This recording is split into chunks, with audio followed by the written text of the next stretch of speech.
Welcome to the midnight tide, where shadows whisper, darkness hides. We're diving deep into the unknown, on a journey you're not alone.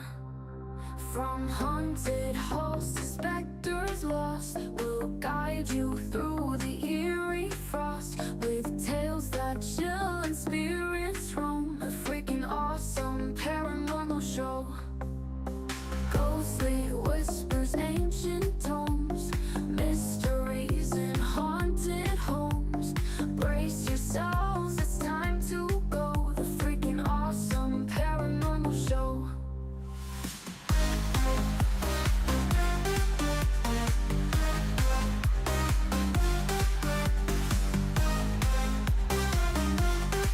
The freaking awesome paranormal show. Ghostly whispers, ancient tomes, mysteries in haunted homes.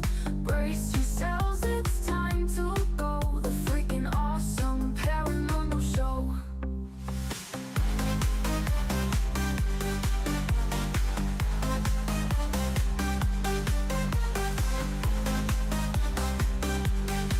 The freaking awesome paranormal show.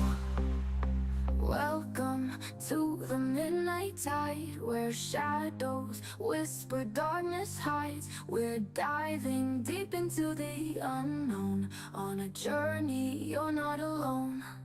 From haunted halls to specters lost, we'll guide you through the eerie frost, with tales that chill and spirits roam. The freaking awesome paranormal show. Ghostly whispers, ancient tomes, mysteries in haunted homes. Brace yourselves, it's time to go. The freaking awesome paranormal show.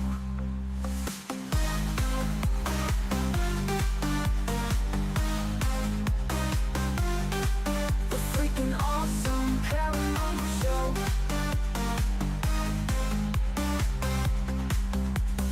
Ghostly whispers, ancient tomes, mysteries in haunted homes. Brace yourselves, it's time to go. The freaking awesome paranormal show.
The engine is starting up. For launch.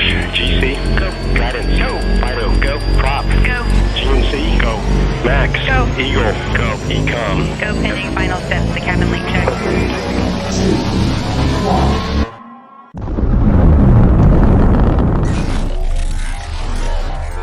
Is there anyone here that would like to communicate with us? Can you give us a sign?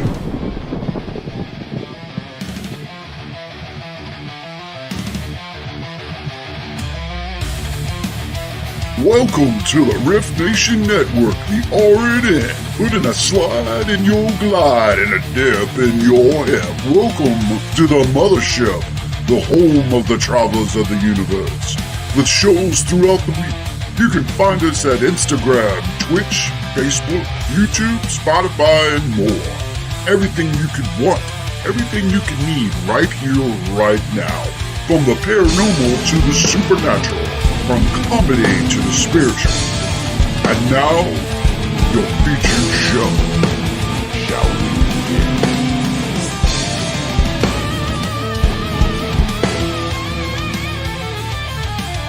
It's showtime, folks! Podcast may contain material that some listeners may find sensitive, offensive, or disturbing.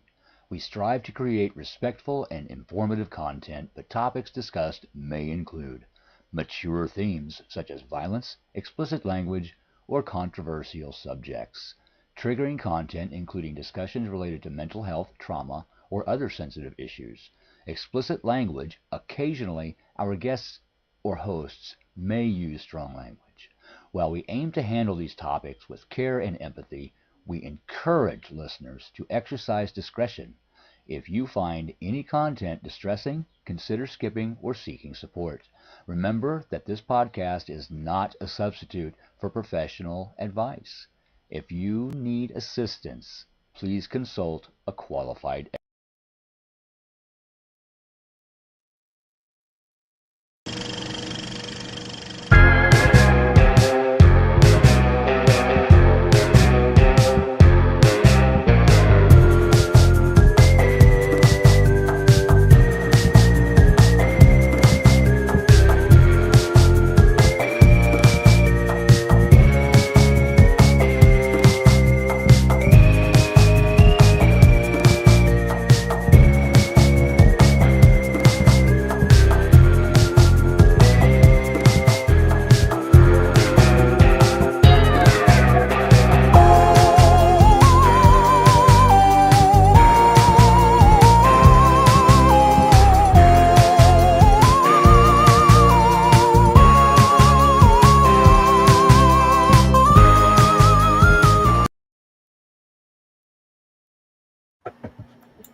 What is up, freaks? This is Ryan. This is Rhonda.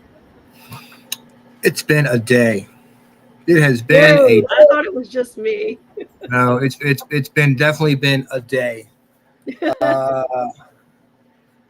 So yeah, let me tell you about. No, tell me about your day first. Well, my day was just busy. Like it was a busy work day, but then I had some errands to run after work, and it seemed like traffic was ridiculous.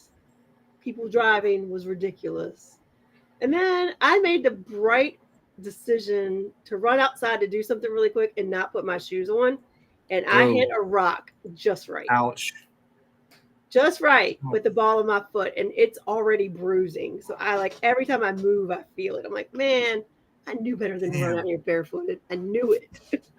But I was like, it'll just be a second. I'm not even going all the way across the driveway. But yeah. So it's just been a day. It's always like that. And you think, what can happen? What's the worst that can happen? You end up in a hospital or some shit. I mean, I remember in my mind, I said, this is not a smart idea. But I'm just going right there. Yeah, it's just right there. I mean, what can happen? You know, it's a rock popped out of nowhere. It wasn't there before, and all of a sudden it's in the middle of your path. And you hit it just right, and you're like, oh God. Ow, ow, it's ow, like, ow, ow. If you had worn shoes, either the rock would not have been there or you would have walked right over it and everything would have been fine. But exactly. The fact that you didn't wear shoes. Yeah. Well, I mean, it's How so about many your times. day? What was your day like? All right. Well, they had this thing at RJ school. It was kickball, donuts and dads.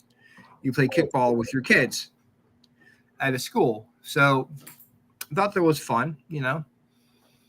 First of all, I had to use my company truck because my car, the AC broke. I'm like, well, all right, take it to the shop, get an estimate, and there are some clanging noises like underneath my car. I want to get those checked out too. So I'm like, oh, take it to the shop, get it checked out. What's the worst that can happen? Well, the worst that can happen is $4,000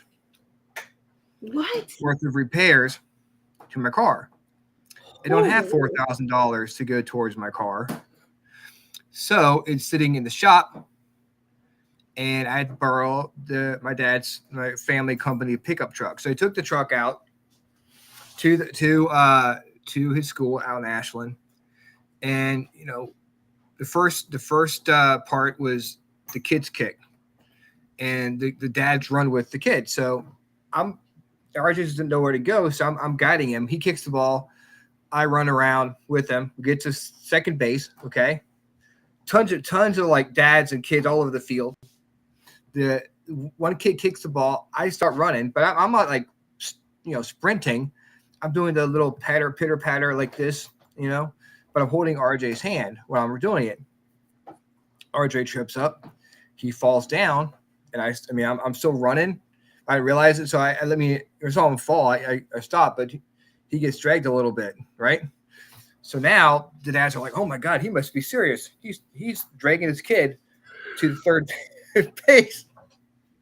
And I'm like, of course, he had fallen down in the playground the day before, so he had scratches on his knees. So now the knees are all bloody again from when I'm dragging him. Come on, you're embarrassing me. Come on, like I'm the dad who's dragging his kid around the bases.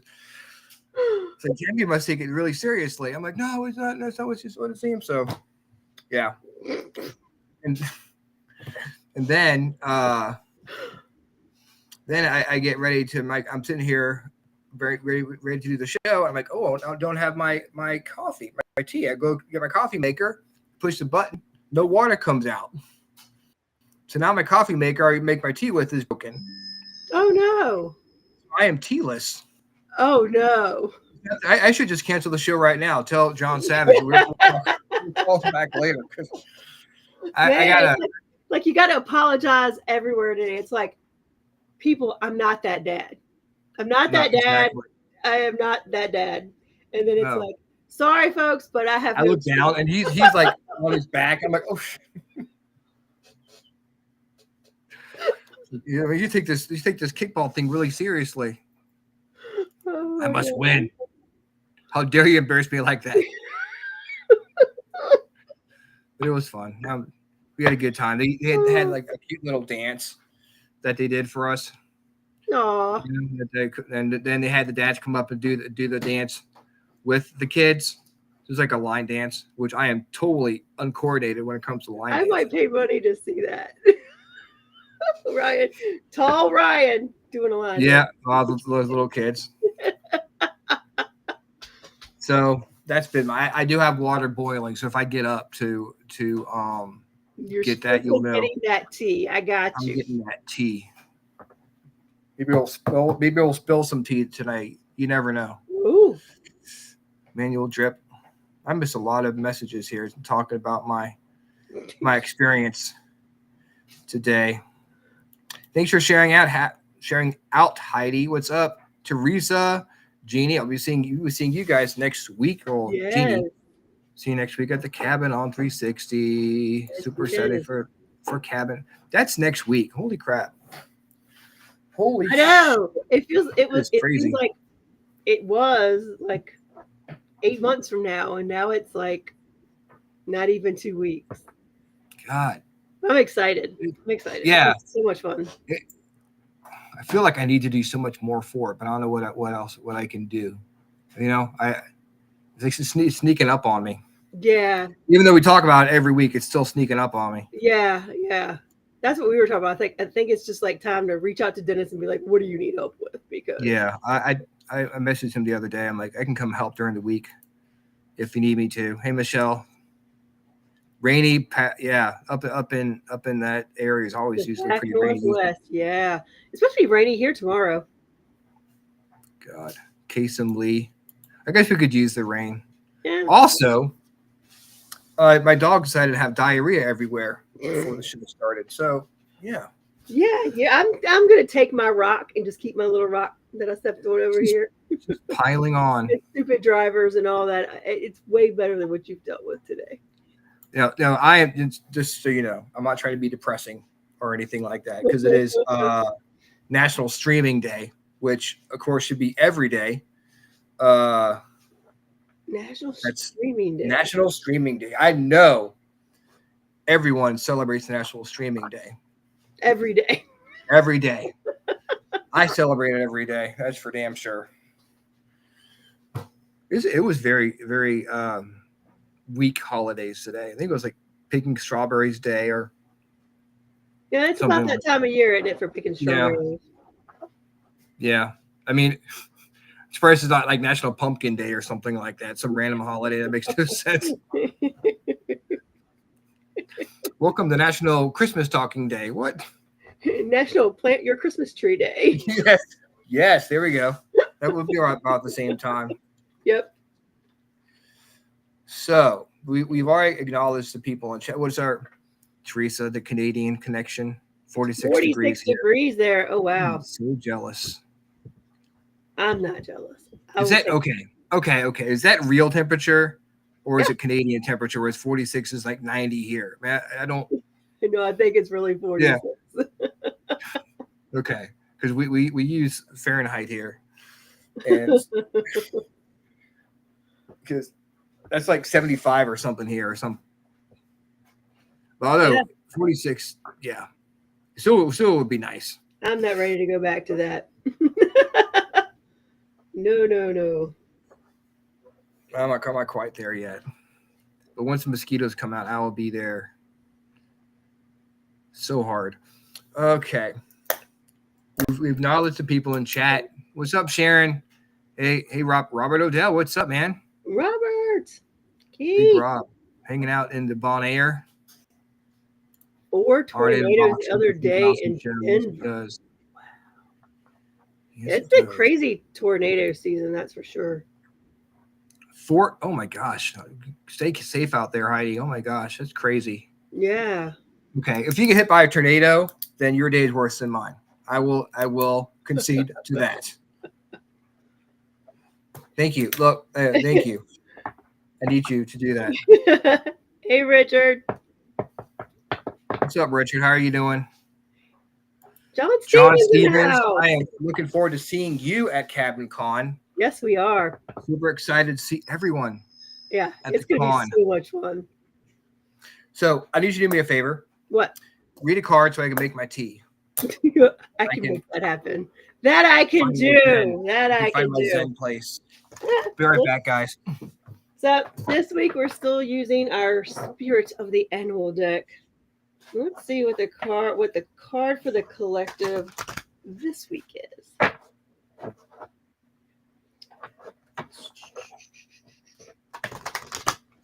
right.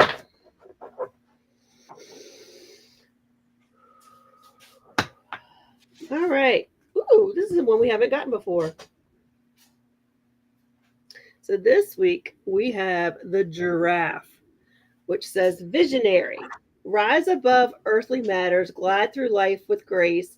You're able to see the right path, stand tall in your self-worth, and love with a big heart. That's a really cool card. I'm gonna pull another one with that and let's just see what we've got that blends with that. That's very similar to some of the things we've been getting. Oh yeah. Okay. So we got the lion as well. So we've got a giraffe and a lion. Isn't that kind of interesting? So the lion is your higher calling. You have within you all the courage you need. Let go of the past and reclaim your majesty. You will find success and contentment with those by your side. Make noble choices for your life and your tribe. So I think these two cards together, because they're kind of foes. The lions and the giraffes are not necessarily friends out in the wild. But I think what the giraffe has over the advantage of the lion is they probably see them coming a lot because they've got the height advantage, so they can see what's coming their way. And I think sometimes that gives you an advantage when you can see the bigger picture of what you're shooting for with your life. This is basically just saying, by taking a look at the big picture and where you're at right now, you can determine if you're on the right track.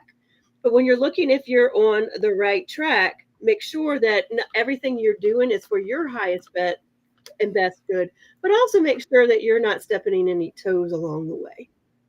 Make sure that while you're benefiting yourself, you're not harming others in any sort of capacity.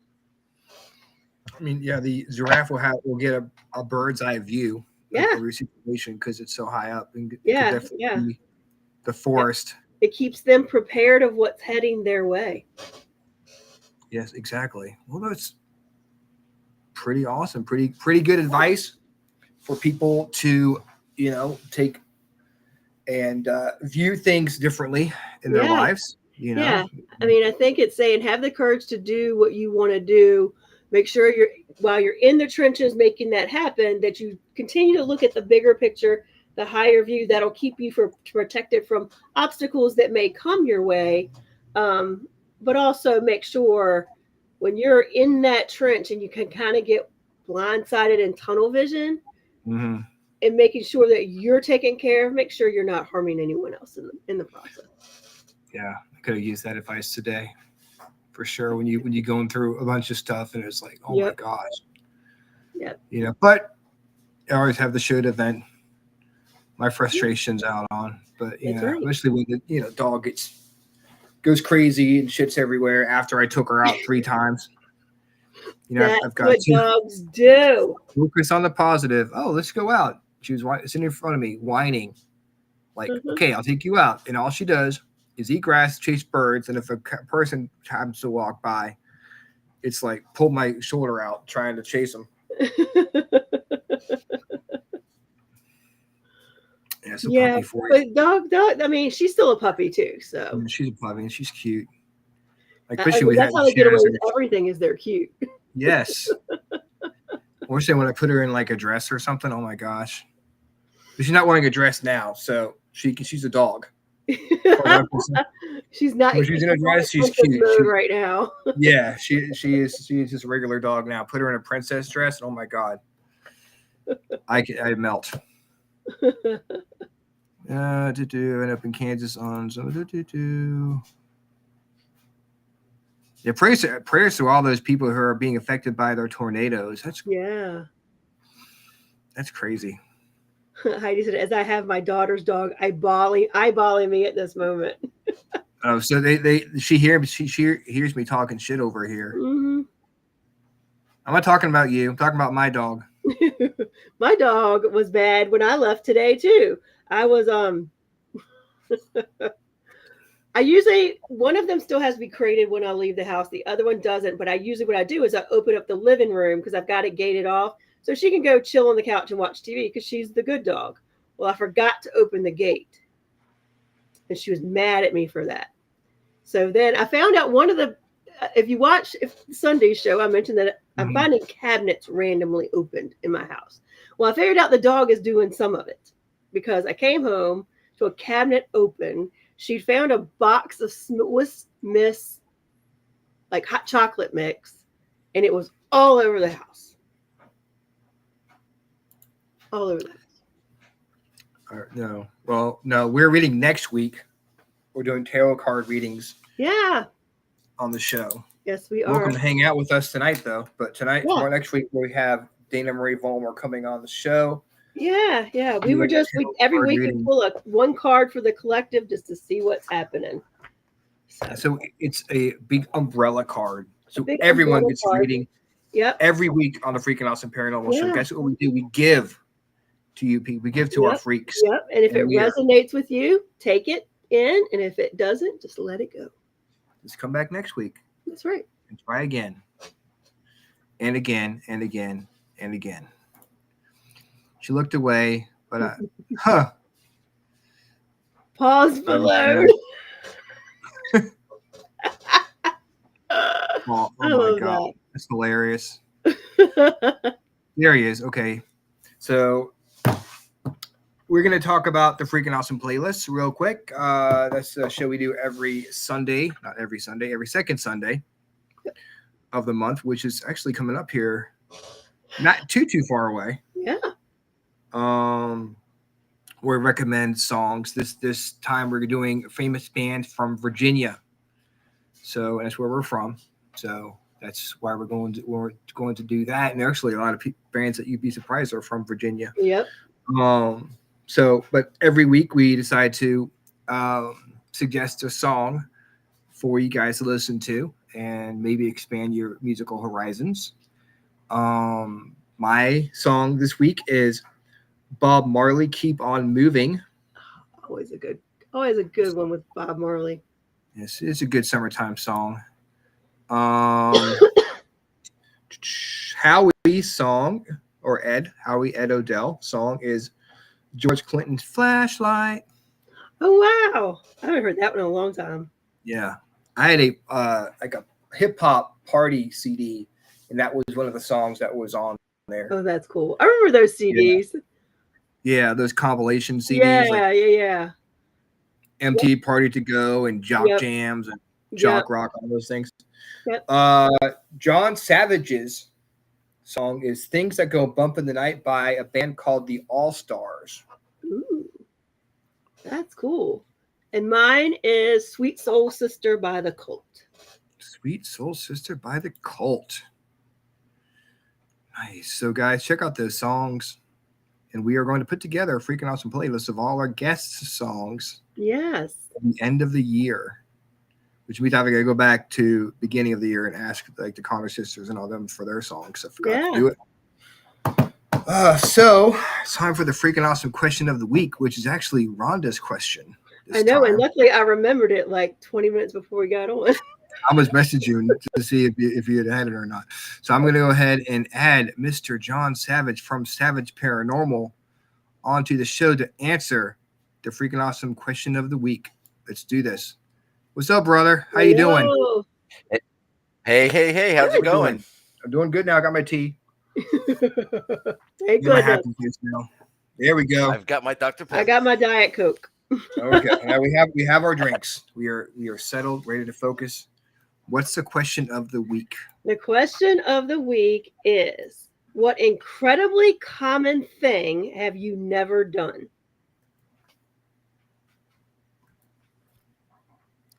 Wow.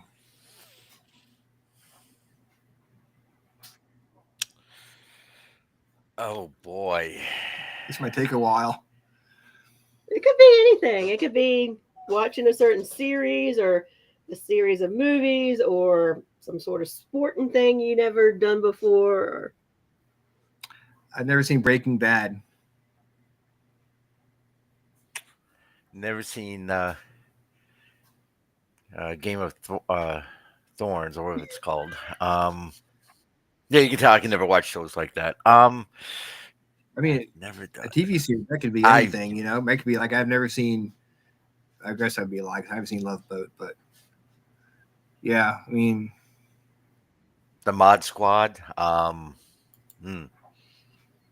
never seen Game of Thrones either. You got me. I've never seen Game of Thrones either. I've never when I thought of that when the first I've never been skiing before.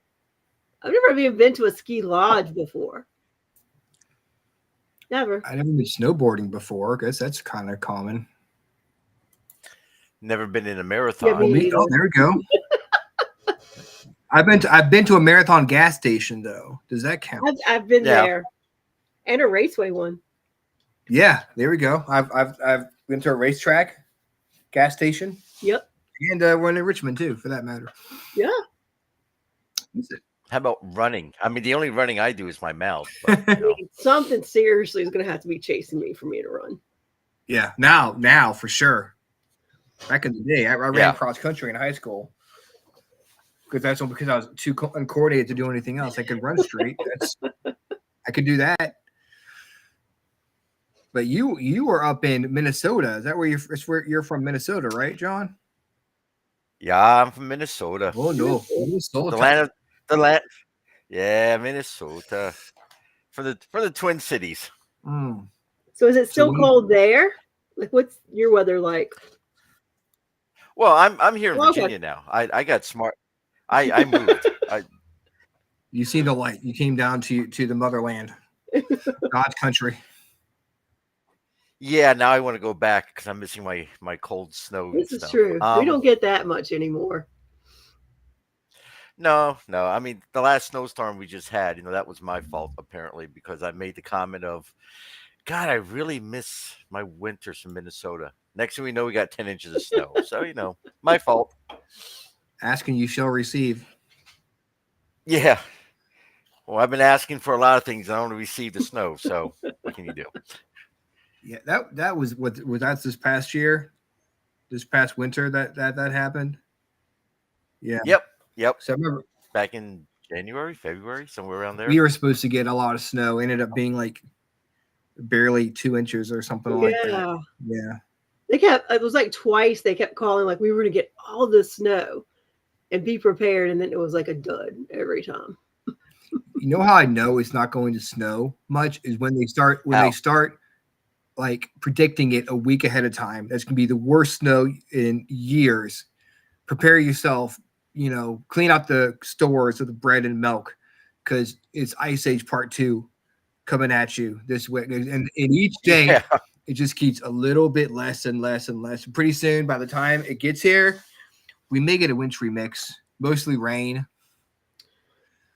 I said Virginia, if they say it's going to be snow and it's scheduled to be like 70 or 60 or 70 degrees the day before it's supposed to snow, it will snow. Because that's how Virginia does. It'll be 70 and then it snows the next day. Yeah, it's got to be the day before. Yeah, it's got to be like the day before. Yeah. Spontaneous snowstorm, a drive-by snow or something like that. You got a lot of people from Minnesota up in here. Yeah, I see that. Yes. Awesome. Yeah, I'm from the Twin Cities. I'm a St. Paul guy. Yay, St. Paul. Yeah. But moved up towards like Isanti and up to Lake Mille Lacs area. So, but yeah, I know exactly where Burnsville is in Montevideo. In fact, we did a couple of investigations down there. So, yeah, my old stomping grounds, Minnesota. My grandparents moved to Minneapolis for a year from Detroit because my grandfather worked for Ford and he had to go move there. Mm-hmm. Yep. It was like the most miserable time he's ever. So cold. Well, he coming from Michigan, from Detroit. So I'm like, how bad can it be? But I guess from the lakes, it's like super cold. I guess from there, I don't know, but it's just Minnesota has its own weird weather. It is what it is. But you know what? I love Minnesota. I will always be a Minnesotan at heart, even though I'm in Virginia. So you're a Vikings fan? Yeah, of course. So I'm a Lions fan. Of course. So, we got a little rivalry going here. I mean, he probably wants to get off the show now. It's been great, guys. See you later. It's been fun. Okay, keep going. Nah. It's all good. Like I said, Minnesota. I love the state. Take the politics out of it. It's a beautiful place to go. But besides that, it was fun investigating there. Let's about some of your places to investigate up in Minnesota. What got you first? Let's talk about what got you into the paranormal in the first place. I grew up in the military, so I lived all over the world. I lived in Germany for 4 years. I lived in Japan for 2. I lived in Spain for 1.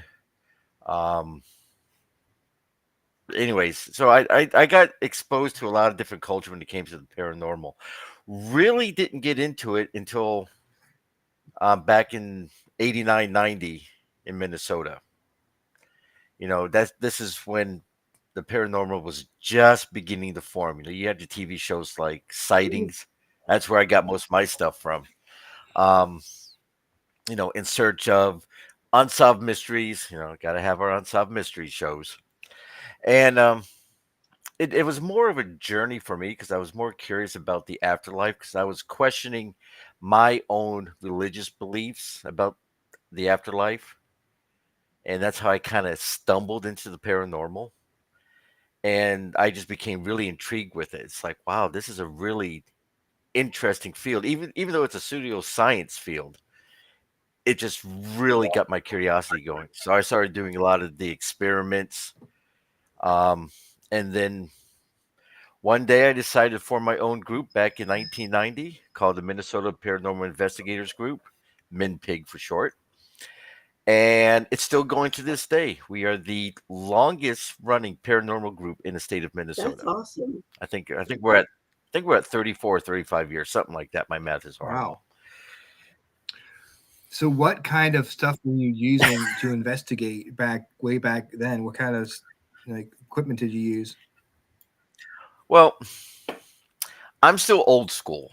So I still use a Polaroid camera. I still use my mini cassette tapes. I still use my IC digital recorders. Um, I had, the big bulky VHS cameras that we all had to carry around. I had those at the time. I had some strobe lights. I had 35 millimeter cameras that I would use constantly, and I still use those tools to this day. You can't really. It's hard to argue with like physical cassette tapes when you get something paranormal. Yeah, I mean everything that's out there now, with using your phone apps and things like that, which I do have issues with. But anyways, um, I like the old fashioned hardcore evidence, like 35 millimeter film. It's You can fake a ghost image when you're developing film, but it takes a little bit more talent versus now, you can download an app and go, oh, look, here's something paranormal. You know, that's taking the joy out of doing the paranormal stuff now, unfortunately. So I'm going back to the old school and doing stuff that I used to do back in the 90s, or as my daughter would say, back in the late 1900s. That's right, man. It makes it sound so much older than it is, Yeah, every time she says it, I'm looking for the Yeah, west. exactly. Going west. I'm gonna die of dysentery. Mom and pretty Pa are soon. gonna go out ghost hunting, go find some spooks. So what kind of stuff were you getting on using that equipment? Most of the time I would get, at least we'll go with audio with EVPs. I would get just standard voices, stuff that we get to this day, using digital recorders, but a little bit more staticky in the background. It's really hard to isolate on a tape cassette versus, with digital recorders, they're really nice and crisp. Yeah. So, trying to change it from analog to digital, that was always an issue with me. Um, Photography, back in the day, when we took pictures, we all got the photographs. Oh, look, this picture has orbs. And after learning the ropes and learning how photography actually works, I kind of stopped taking those pictures and claiming it to be something paranormal. But I still use, my 35 millimeter Canon AE1. I'll put infrared film into it, try to do night vision photography. So, old school stuff. How long did it take for you to go through the evidence? Like twice as long? Oh gosh, yeah, because you'd have to send that off to You gotta rewind it and fast forward and all that. You'd be amazed at how many tapes I broke in reviewing EVPs because you're going back and backward, forward. Yeah. And after a while, you hear that wonderful that noise, and you're sitting there going, "Oh no!" And then you open a cassette player and it's all unraveled, and you're like, "Let me go get the pencil." Get your pencil. Yeah. I told you, I'm still old school. So, to do a proper investigation back when I first started, it would take me at least a month and a half from start to finish to review all the information. But at that time, having peer review was almost impossible. You know, it's not like there's a bunch of people say, "Hey, can you listen to this?" So, you know, it was kind of difficult to do investigations back then. Was it real quick? Howie wants to know: did you ever try the 35 millimeter film canister theory? Um, yes, I think if he's referring to the one that I'm thinking of, it's where you put the film still in the canister at a location and allow spirit to imprint onto the film. If that's the one that they're talking about. If so, That's, yes, I've tried that and it does work. yes. Okay. So that's exactly. Maybe we should try that sometime during one of our SBS investigations there, Howie, and see what we get when we go places. Yep. Did you ever get anything with that, John? Did you get stuff when you Oh tried yes, that? and in fact, I did an investigation on the northeast side of Minneapolis, and the camera I was using was a Codex Event-Tex camera, so it's a point and shoot type camera. When you load the film is already in the canister itself, so you don't pull it out and set it like a normal 35 millimeter. Okay, so we're doing an investigation and I'm taking my photographs and I'm getting some really off the wall anomalies. When we had the film develop, you could see in each frame a pattern of light going across. Now, when I looked at it, I thought maybe it was a developing issue. You know, maybe there's some light bleed. But halfway through the series of 25 films, it goes across, then shoots up and over, which I thought was really interesting. The following week, I used another canister that I had of film, which I didn't use during that investigation at another location. I developed that one, and the images on there corresponded to the first investigation. Oh wow! Oh wow! So it was very high charge energy that was in this house, and it was imprinting onto the film inside the canister, which was in my camera bag, still wrapped up in a cardboard box. Interesting. And That's that's when I went, well, that's yeah, exactly, really interesting. So I did some other experiments at some local cemeteries, at a couple investigations I had access to see one what film actually worked better. Did a 400 work better versus an 800? And I found out it really didn't matter. I even tried using 35 meter film with Polaroid cameras to see if I can get the same results. And unfortunately, it, nothing happened. Doesn't mean it can't. It just, in my situation, I didn't get any good results. what was it like trying to get into places to investigate the paranormal back then compared to today? I was thinking that question too. It was a lot easier back then because, you know, the clients or the people who own the buildings were really interested. You know, they were open with it. It's like, yeah, you know, we do have some really strange things. And it took me a while to get a good base of customers, right? Clients, because I had to prove myself to them. Yes, I'm an actual investigator. Here's my works. And once I showed them my past cases with data and everything, they're usually like, you know, come on in.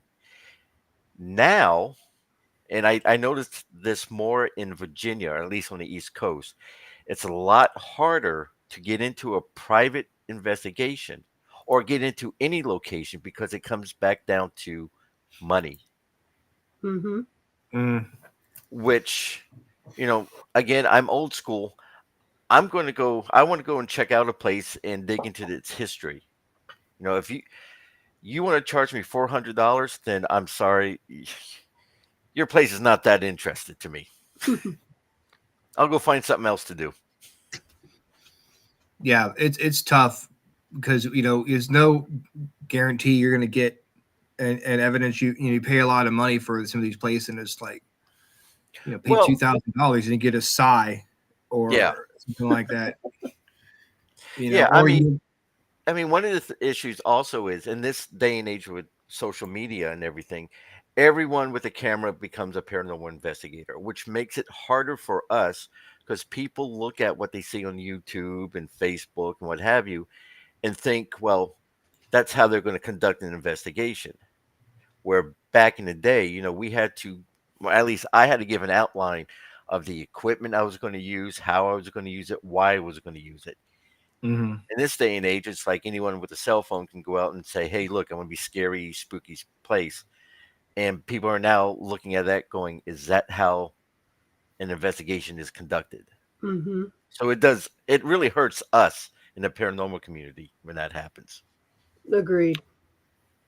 It's kind of a blessing and a curse at the same time, because it's nice to have the people get people interested in the paranormal, but at the same time, it's like, well, if you're doing it wrong, or I can say essentially doing it wrong, because I don't know, maybe doing it the way that is less respectful to the spirits.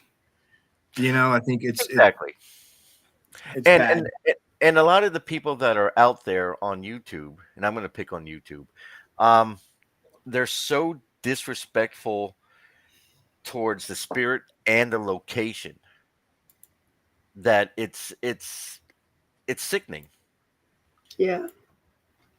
And one thing I try to tell people when you're doing an investigation or at least ghost hunting, um, don't pick a fight with the spirit. Don't be disrespectful.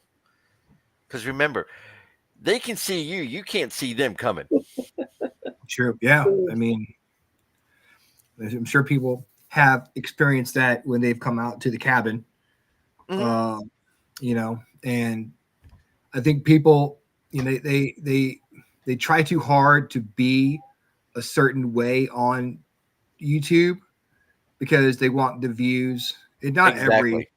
not every team does that, but there are teams that will act like, Ghost Adventures, or because they think that's the way to do it to get people to Yep. watch and get views and Exactly. clicks and stuff like that. But You it's see, the I, it really, I I do this.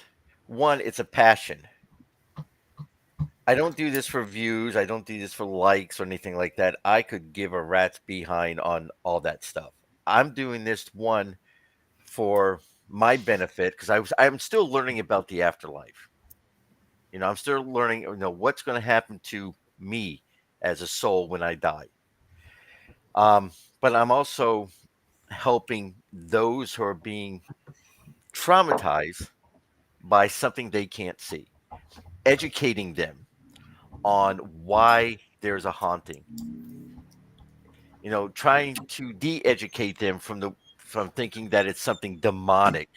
And if I hear one more paranormal person said it's demonic, I'm going to start drinking. Um,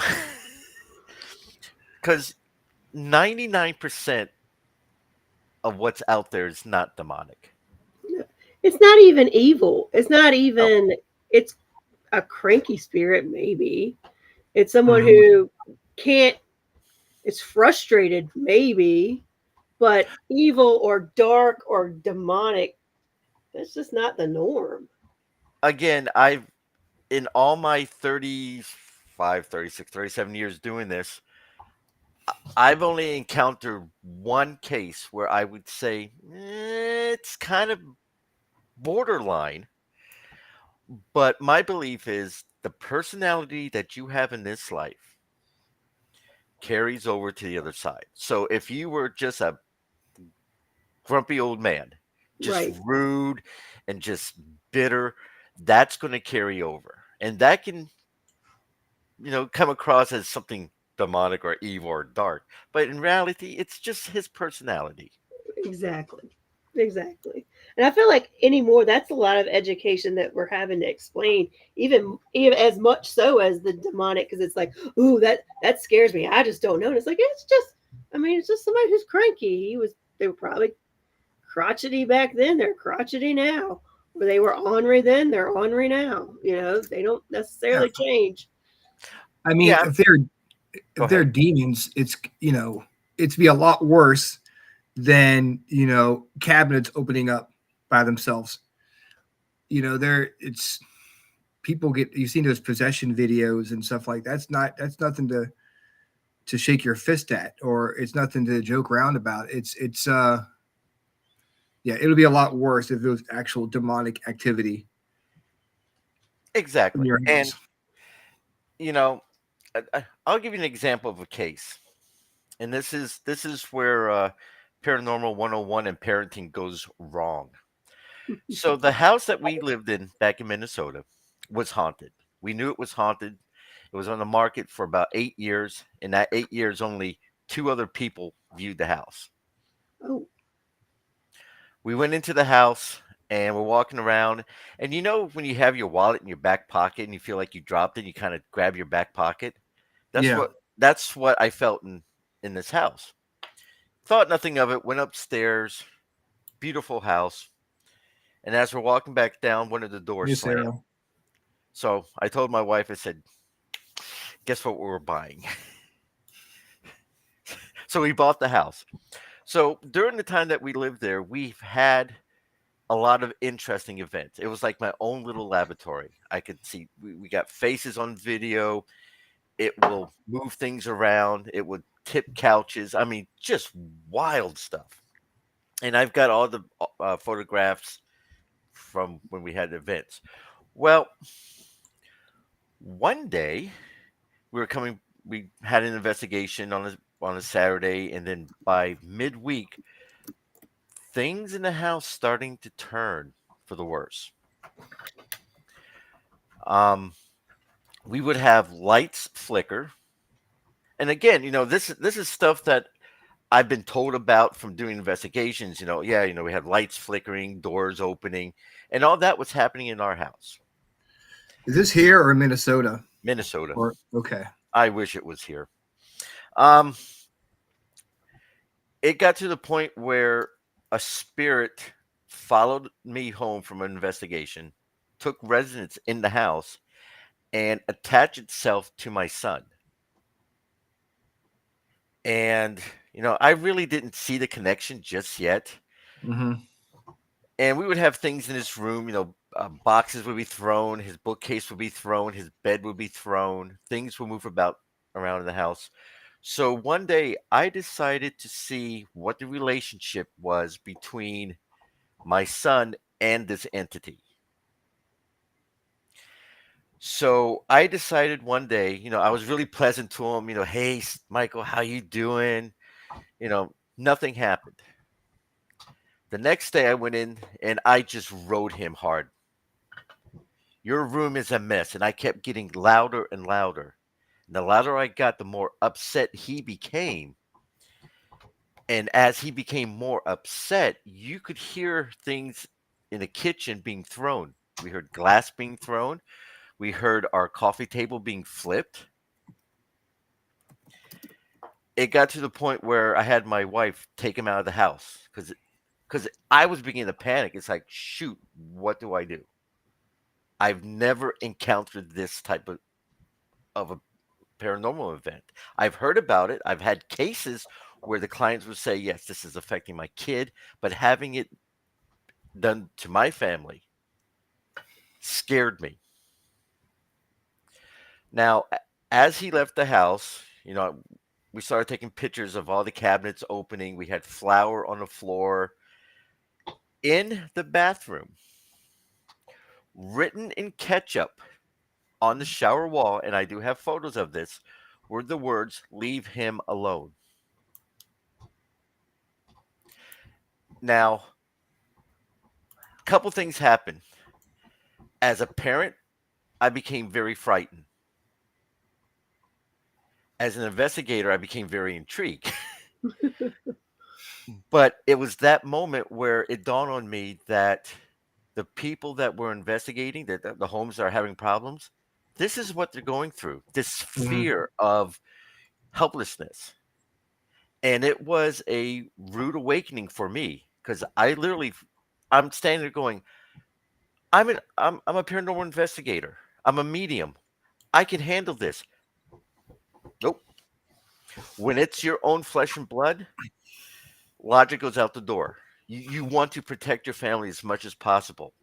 I didn't think about grabbing my video camera. I didn't think about grabbing my EVPs. My main concern is, what did I just do, and how am I going to fix this?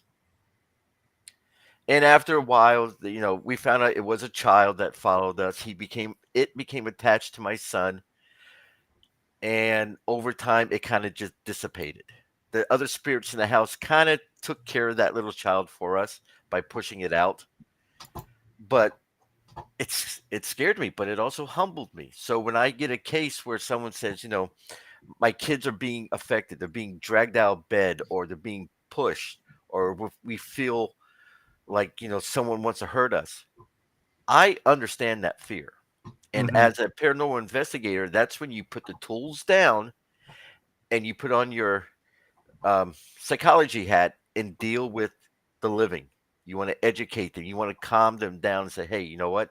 I know that you're scared. I've been there, done that. Let me explain to you what might be happening. It's not Yeah. as bad as you seem. It's like if the person is agitated, that can agitate the spirits in the house. Yeah. Like, it's kind of a weird example, but like, we have a puppy, and RJ gets upset when the dog jumps on him, but he'll start acting crazy and running him down the hallway. The dog reacts, starts running up and down the hallway with RJ, and starts jumping on him. So I'm like, you've got to calm down if you don't want the dog to jump on you. Yep. I mean, we were lucky enough, at least in this house, the two main spirits were the original owners of the house. They were also the founding family of Malacca, the town that we used to live in. And we knew that they were really friendly because one time our bedroom was on the main floor and the kids' bedrooms were on the second floor. And we can't hear what's going on upstairs. And all of a sudden we heard Josephine, and that was the wife, yell, "Catherine's sick." And Catherine's my daughter. And my wife looked at me and it's like, "Did you hear that?" It's like, "Yeah." We went upstairs and my poor girl was just puking everywhere, but we didn't hear it. So the spirit in the house was kind of like our nanny, Mm-hmm. our protector. And we would talk to them, and during holiday seasons we actually left a plate out for them on the table. So things like that, we will use that when we're helping people in their homes.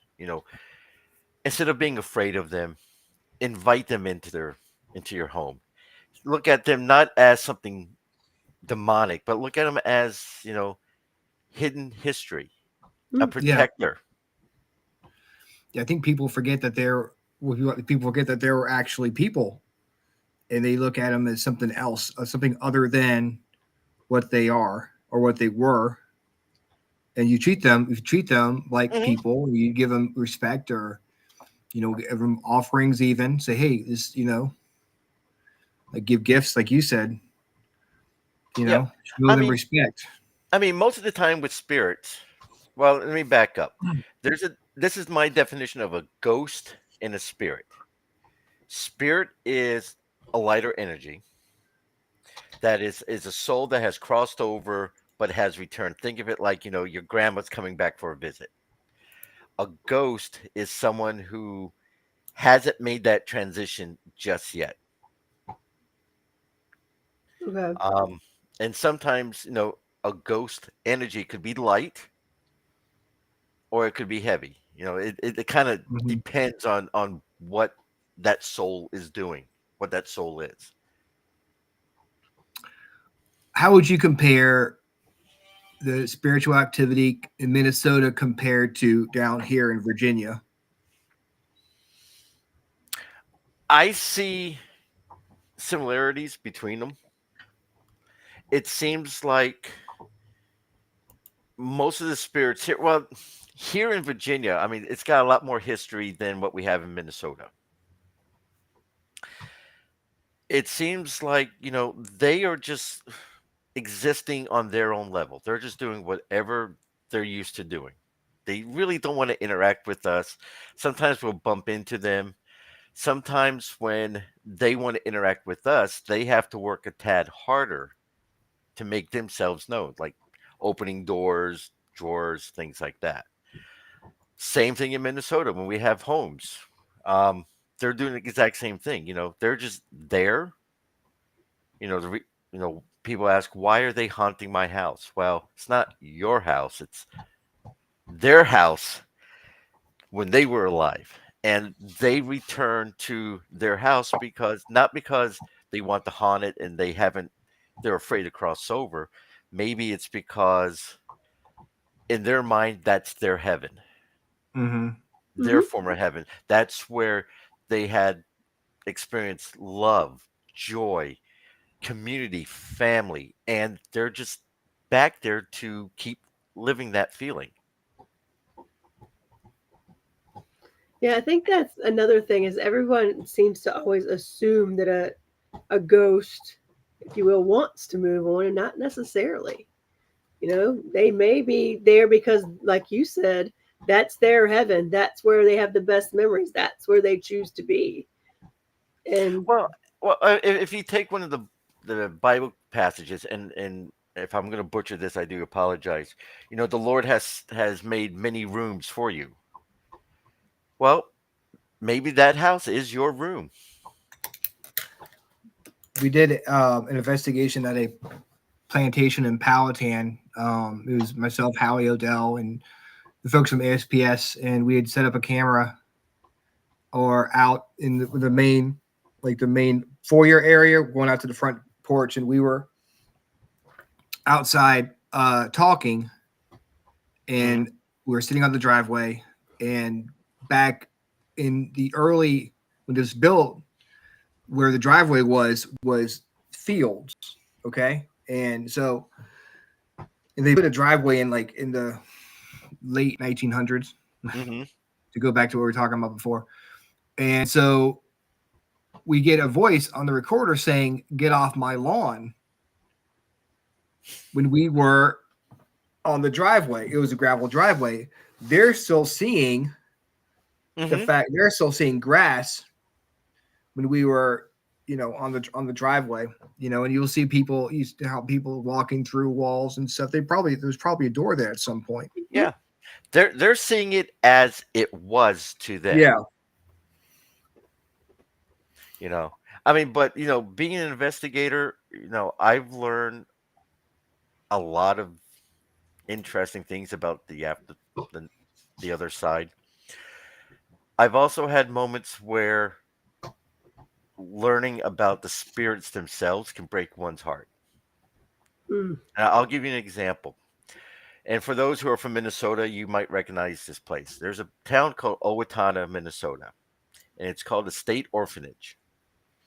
And this was the only orphanage in Minnesota, and this is where the Native Americans will bring their children, boys, girls left unattended, no love, nothing. They were just thrown to the wolves.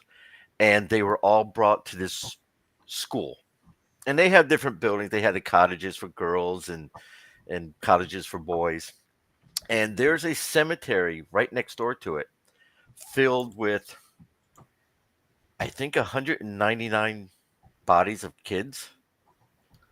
Wow. I might be, don't quote me exactly on the number, but it basically says on the sign, these kids didn't die from disease. They died from a broken heart for not being loved. Wow. So when we did an investigation there, we kept that in mind. And we were getting EVPs of kids giggling, laughing all throughout the complex.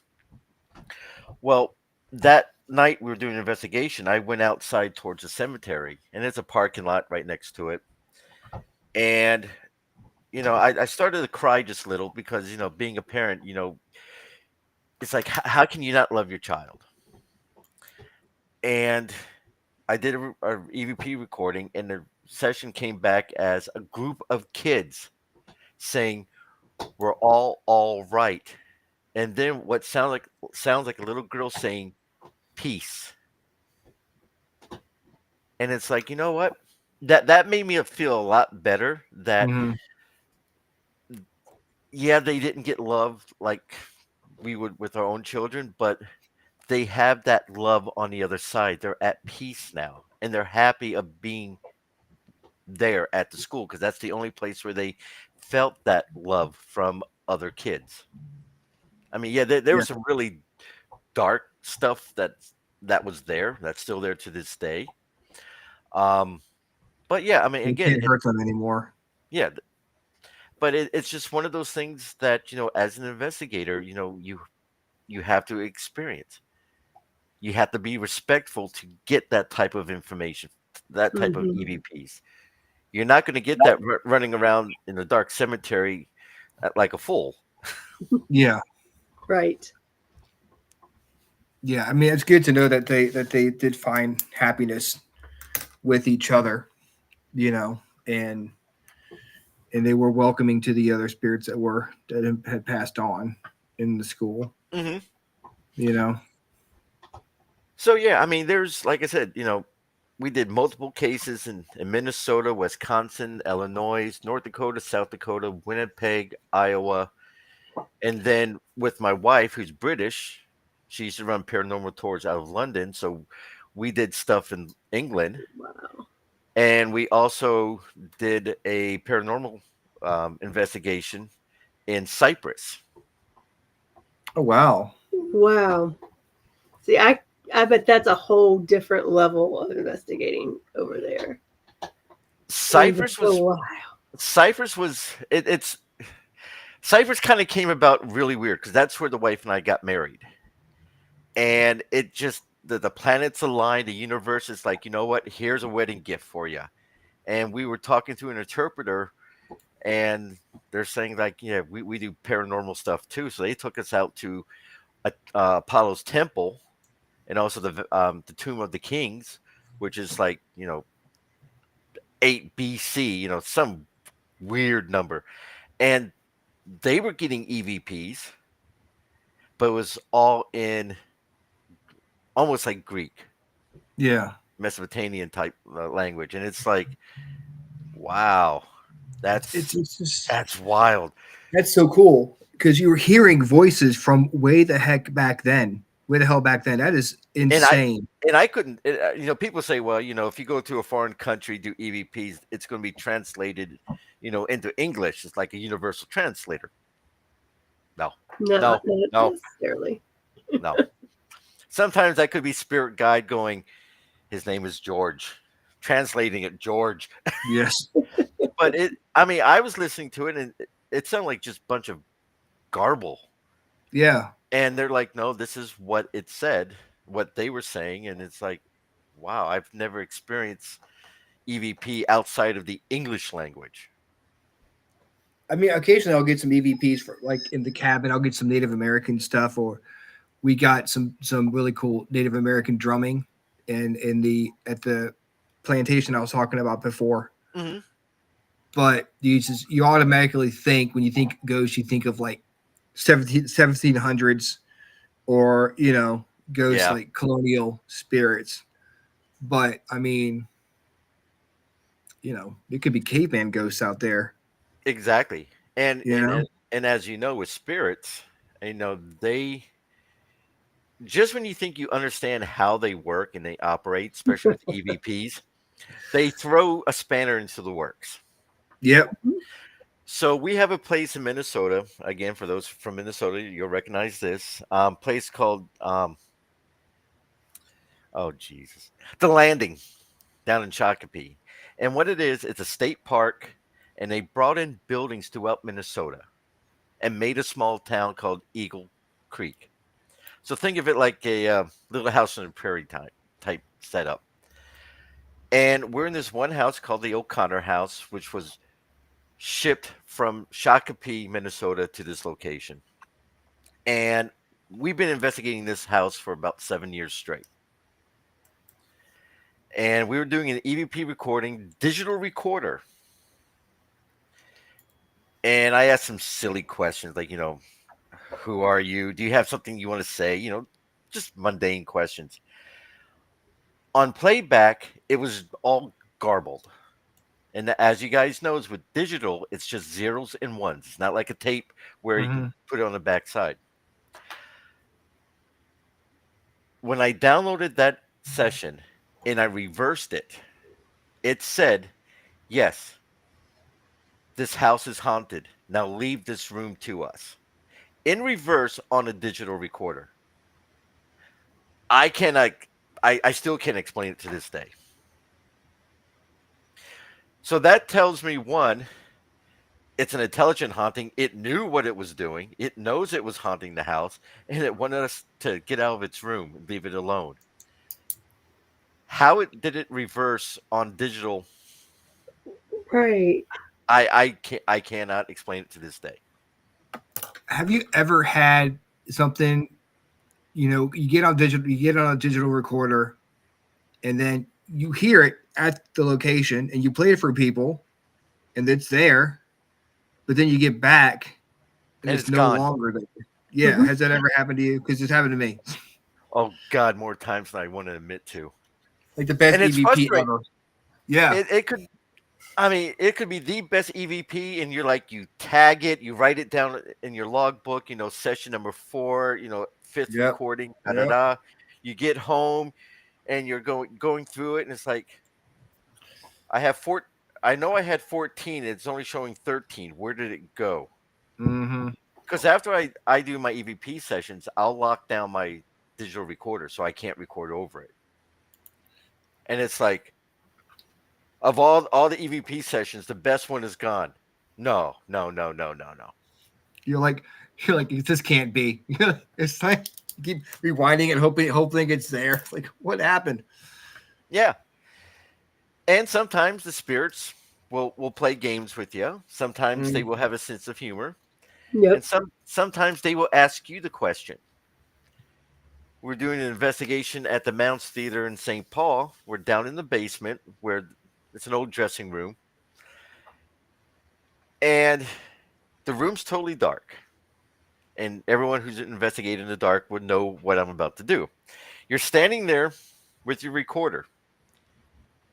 What are you doing when you're in a dark room, looking at your with the recorder in your hand? You're looking down, correct? So I'm going and I'm looking down. Can you tell me who you are? Were you, a showgirl, whatever? On playback, you hear a voice going, "Why are you looking down?"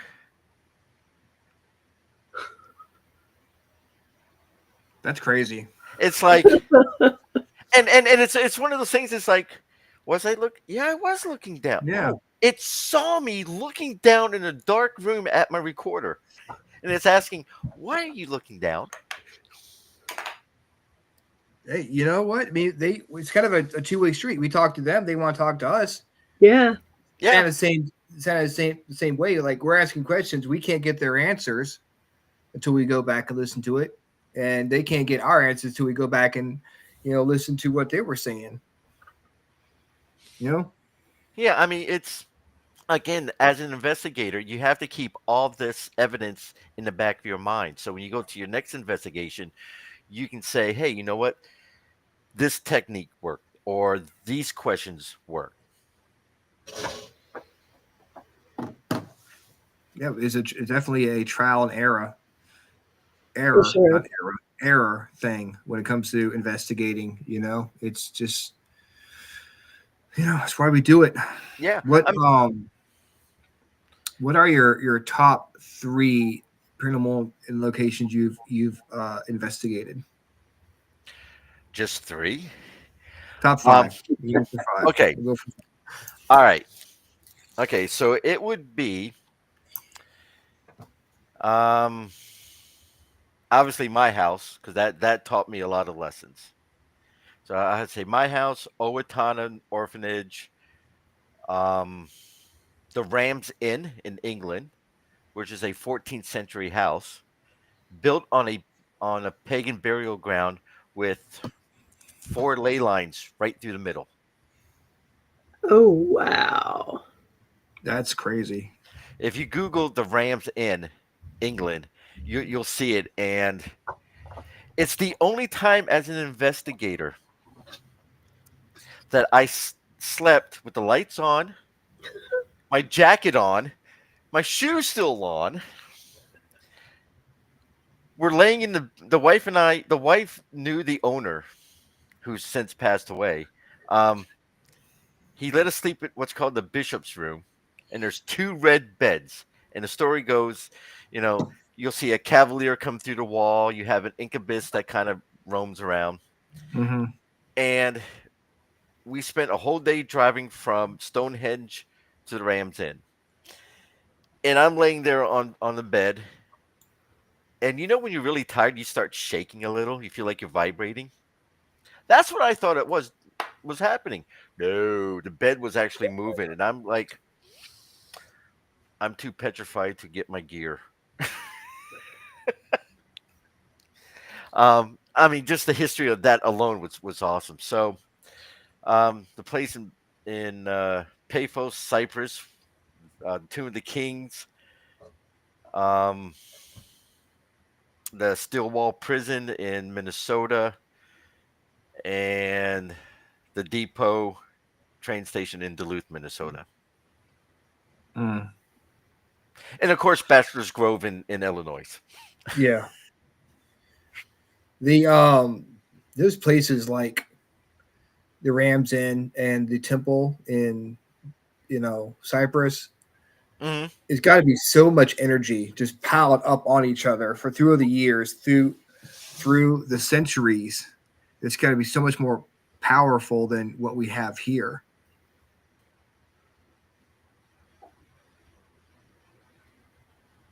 You know? I think I he's agree. frozen. I feel like it would be overwhelming. Yeah. Yeah. I think I remember watching Ghost Adventures go to the Ram's Inn. I mean,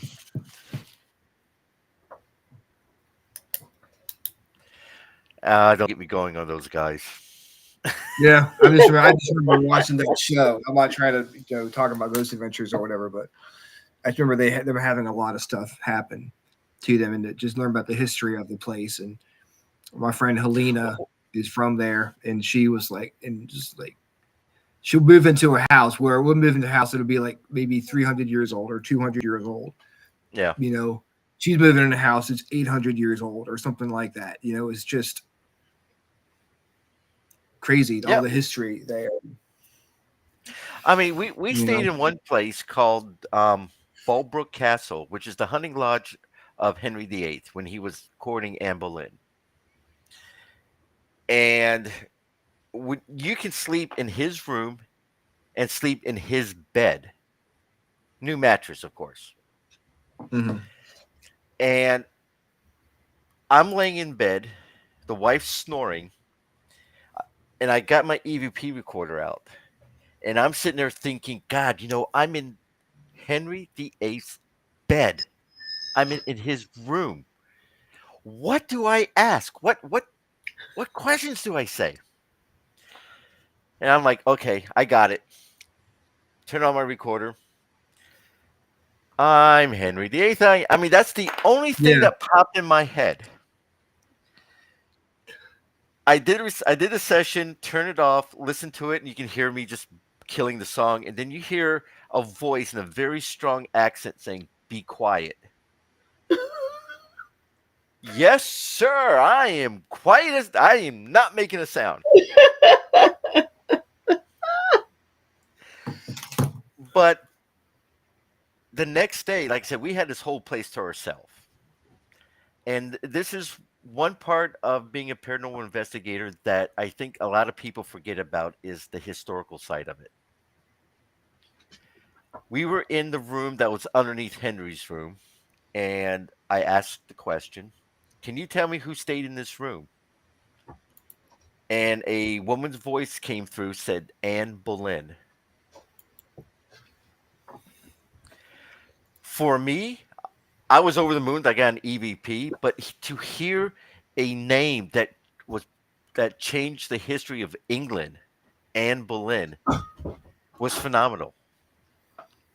And I think that's what a lot of these new investigators, or so-called investigators, are missing: the historical content, the context of it. When you get something with a historical name attached to it, look at it as being given a unique gift. Mhm. You're touching history.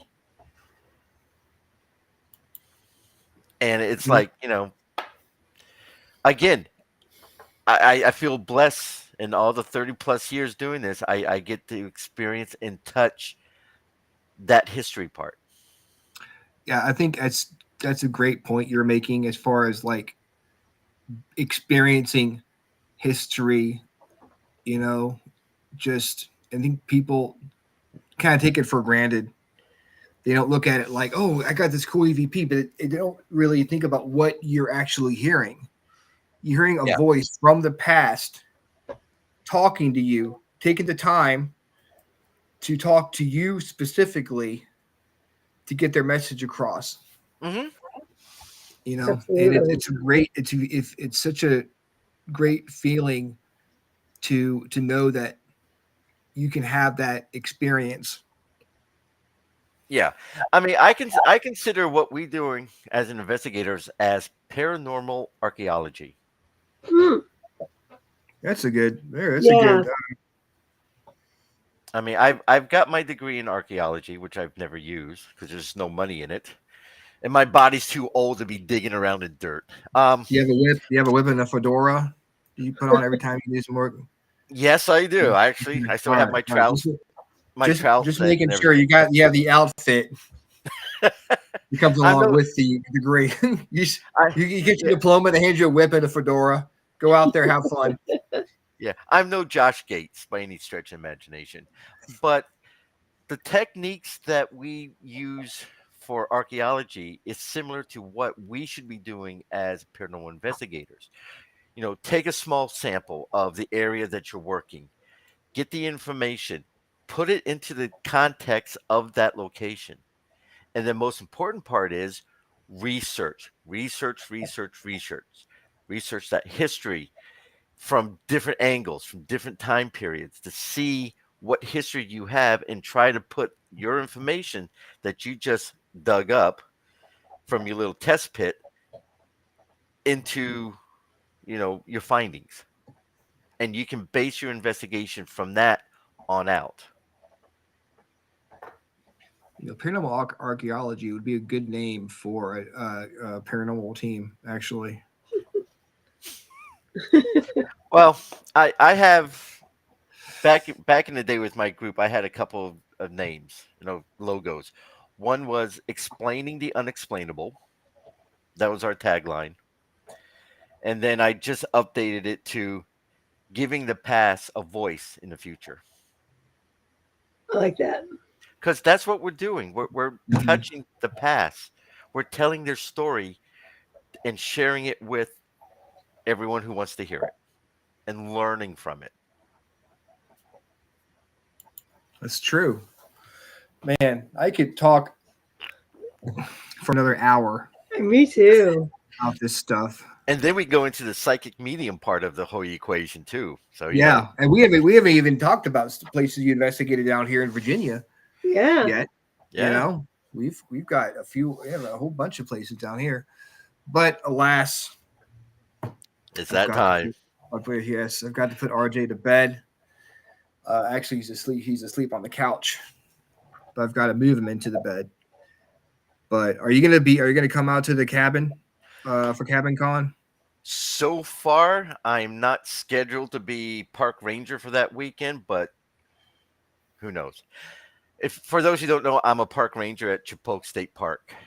I actually work in the maintenance department. So if someone calls out, we got to have two maintenance rangers on Mhm. duty at all times. So it's usually, John, guess what you're doing again?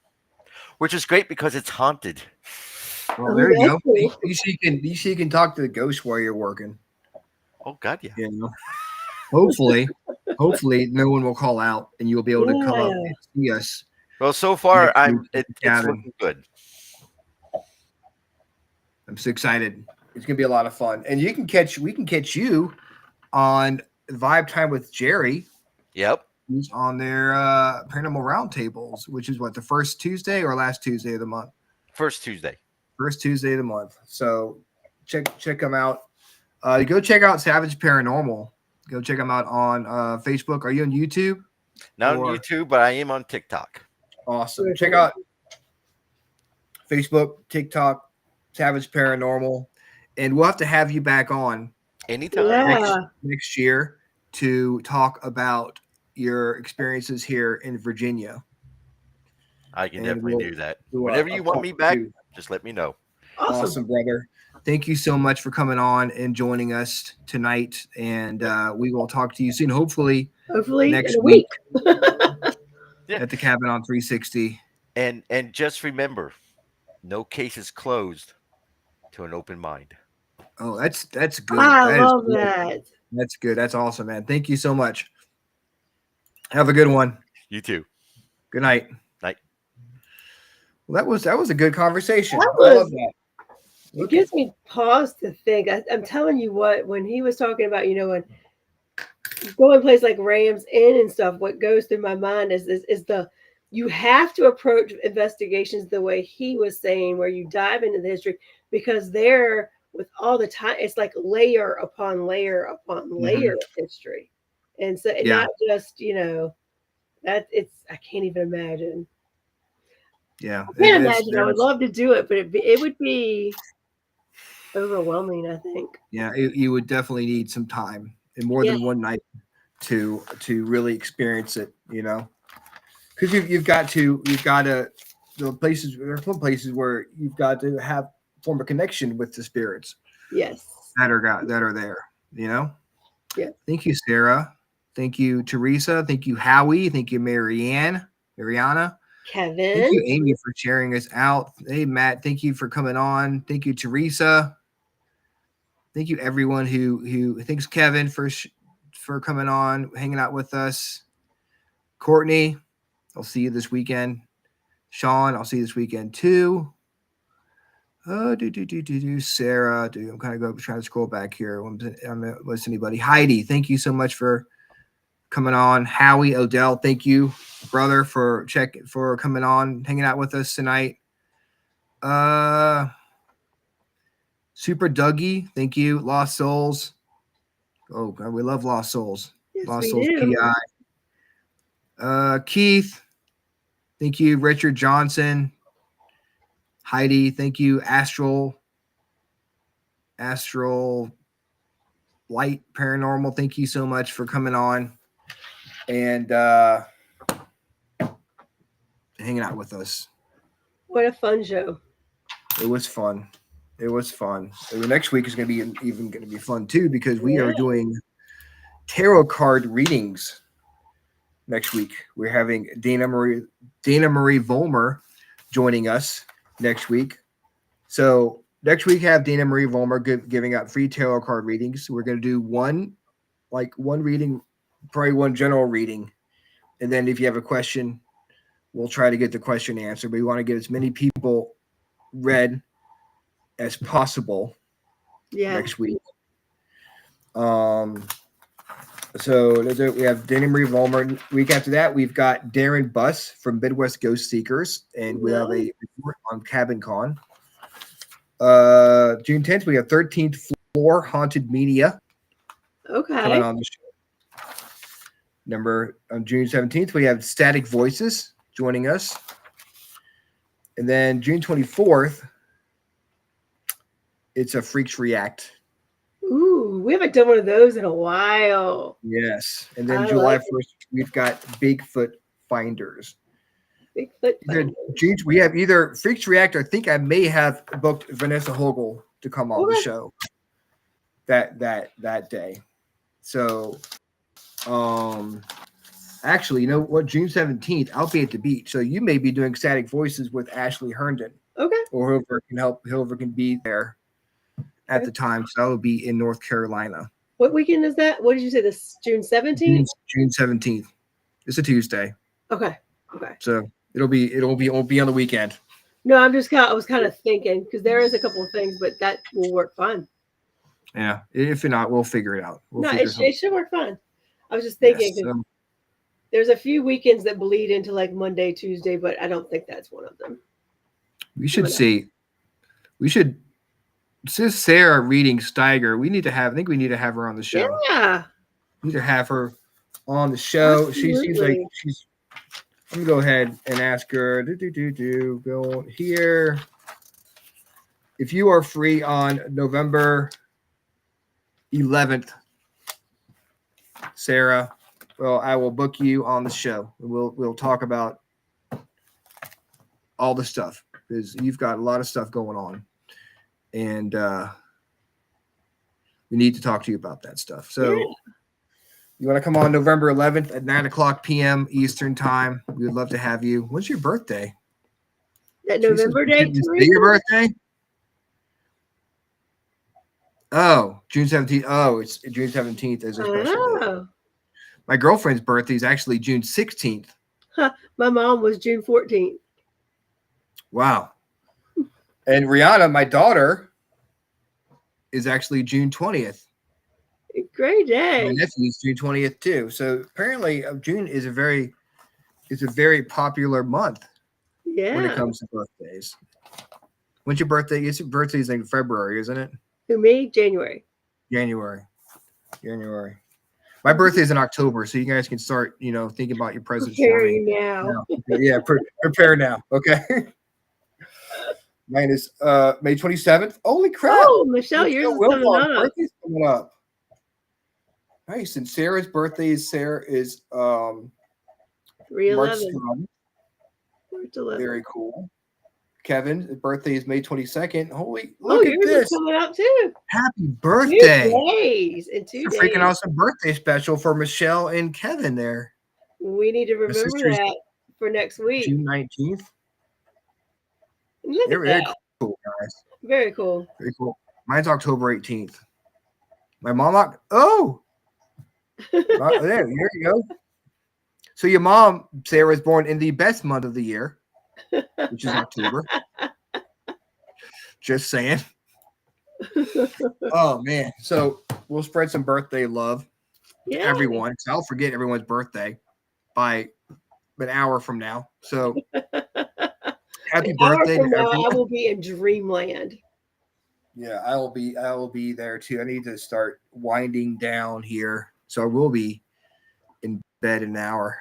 So guys, thank you so much for joining us. Hope you guys enjoyed the show.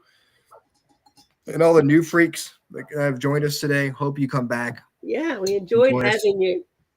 Next week for your tarot card readings, and every week we try to bring the best paranormal chat every Tuesday night. We'll see you next week with your free tarot card readings from Dana Marie Vollmer. Same freaking awesome time. Same freaking awesome show. Have a good one. Good night, everyone. Bye.